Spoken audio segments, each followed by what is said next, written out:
आज हम hand wash की पूरी प्रक्रिया को जानेंगे।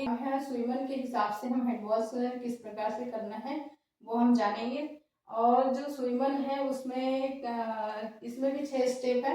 पहले कलाई भी एक स्टेप था, लेकिन वो हट करके अब ये स्विमर इंटरलॉक जुड़ा हुआ है। तो हम स्विमर के हिसाब से कैसे हैंड वॉशिंग करेंगे इसको हम जानेंगे। तो जो स्विमर की हैंड वॉश की पूरी प्रक्रिया है ये भी 40 से 60 सेकेंड की ही है। और हमको हर जो स्टेप है उसको 5-5 बार रगड़ना रहता है। तो अब हम सबसे पहले तो क्या है, स्टेप बाय स्टेप हम स्विमर को हम पूरा करते हैं। हम सबसे पहले जो भी ऑर्गन हमने पहने हैं, जैसे अंगूठी पहने हैं या फिर कंगन पहने हैं, उसे हम उतार करके अलग कर देंगे। जो भी हमारे कपड़े हैं उसको कोहनी तक हम चढ़ा लेंगे इस प्रकार से। और अब हम हाथों को गीला करेंगे, हाथों को इस प्रकार से गीला करेंगे और हैंड वॉश लेंगे। एक सिक्के के बराबर हमको हैंड वॉश लेना है ताकि अच्छा से झाग बन जाए। इस प्रकार से झाग बना लेंगे। अब हम स्टेप बाय स्टेप 40 से 60 सेकंड में अपनी हैंड वॉश की पूरी प्रक्रिया को पूरी करेंगे। सबसे पहले सीधा यस से आता है अपना सीधा, तो इस हथेली को 5 बार और इस हथेली को 5 बार।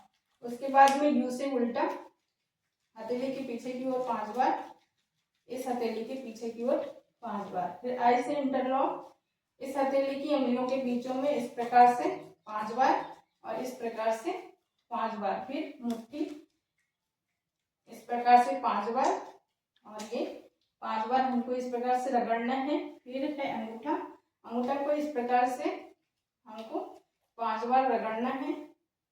फिर इस हाथ की अंगूठी को इस प्रकार से 5 बार रगड़ना है। फिर एंड से नेल्स, तो इस प्रकार से हम पूरी हथेली की जो अपनी पोरे हैं उनको इस प्रकार से रगड़ेंगे।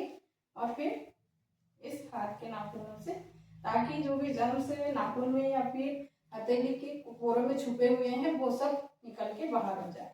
इस प्रकार से हम स्टेप बाय स्टेप 40 से 60 सेकंड में अपनी हैंड वॉश की पूरी प्रक्रिया को समाप्त करते हैं इस प्रकार से। और फिर इस प्रकार से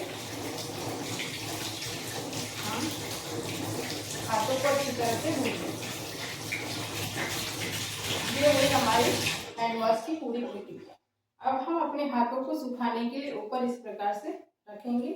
और यदि हमारे पास में स्टेराइल टॉवल रखा हुआ है तो उससे हम पोंछ सकते हैं। इस प्रकार से यदि मेरी वीडियो आप देखना पसंद करते हैं तो मेरे चैनल को लाइक और सब्सक्राइब जरूर कीजिएगा। धन्यवाद।